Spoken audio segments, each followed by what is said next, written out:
Estimation du chiffre donc global, cette participation, vous le voyez, 82%, estimation qui, Bernard Sananès, montre que finalement ce cru 2012 n'est pas totalement un grand cru, mais s'inscrit en gros dans la fourchette d'une élection présidentielle. Estimation qui va évidemment être affinée au cours de la soirée, mais si on en reste à ce 18%, on est exactement entre 2007 et 2002. C'était 16% d'abstention en 2007 et c'était 20% en 2002. Donc on est à équidistance entre les deux élections, donc c'est intéressant.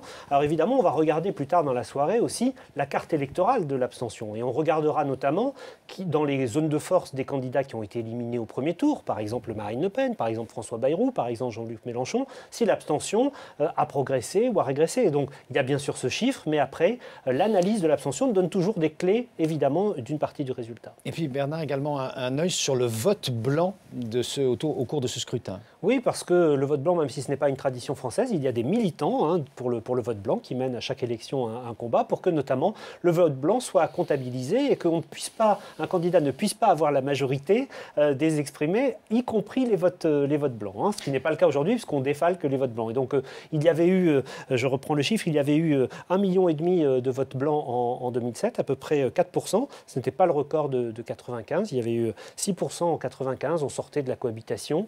Et donc ce sera intéressant de regarder là aussi si des consignes ou pas ont été suivies. Ruth ? Oui, parce qu'en fait, l'enjeu de ce deuxième tour, c'est évidemment pour chacun des deux candidats d'avoir mobilisé le maximum d'électeurs, parce qu'il y a les reports de voix, la fameuse question des reports des voix des candidats éliminés au premier tour. Donc plus ils se seront mobilisés, plus l'un ou l'autre aura espéré les avoir récupérés. Et évidemment, ce vote blanc, étant donné qu'il a été la consigne d'un des partis, ça sera intéressant de voir un peu de quelle façon elle a été suivie ou pas. Et puis, il faut savoir quand même qu'il y a des nouveaux électeurs, c'est-à-dire qu'il y a des gens qui ont voté au premier tour qui ne reviennent pas au second tour et des gens qui n'ont pas voté au premier tour qui reviennent au deuxième, donc qu'on ne peut pas inclure dans les reports de voix ou qu'on ne peut pas analyser de la même façon. Il y a un renouvellement des électeurs qui est intéressant. Et plus il y a de mobilisation, plus on peut penser qu'il y a de nouveaux électeurs aussi.